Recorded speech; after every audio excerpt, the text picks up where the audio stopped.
And we begin tonight with the mystery swirling around a deadly plane crash overseas. The new Boeing 737 crashing just minutes after takeoff in Ethiopia. 157 people were on board the flight, and there were no survivors. A large crowd gathering at the crash site. The pilot reporting difficulties and had just asked to return to the airport. The U.S. State Department confirming several Americans among the victims. The UN Secretary General says about a dozen personnel were also killed. This is the second air disaster involving this model of a Boeing 737 in less than 6 months.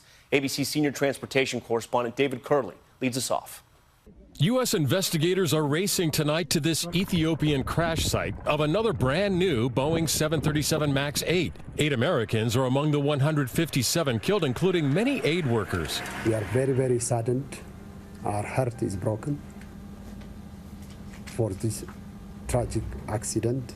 The airline CEO visiting the site just east of the Addis Ababa airport. The jet taking off this morning for Kenya when there was trouble almost immediately. The pilot mentioned that he had difficulty and he wants to return.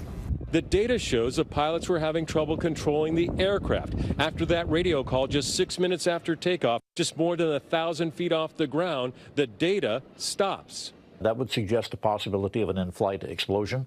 That would suggest a possibility of maybe a fire. It was October that another new 737 MAX 8 crashed in Indonesia. In that case, the Lion Air pilots failed to disengage the autopilot when faulty readings engaged a nose-down safety system. Now, 2 crashes of this new jet in service for less than 2 years. There's nothing right now that I know of that would lend any credence to being concerned about this particular airplane. These 2 crashes are wildly dissimilar. Humanitarian and aid groups around the world are grieving tonight the loss of staff who were killed in the crash. From Britain, 36-year-old Joanna Toole, who was going to an environmental conference. Paolo Dieci, founder of an Italian group that works with UNICEF. Staff from 5 UN-affiliated programs lost. All right, David Curley joins us live. David, we heard from our expert who says there is no reason to think there is something wrong with this type of plane. But both of these accidents happening back to back and on new airplanes, a plane that is growing in popularity throughout the U.S.?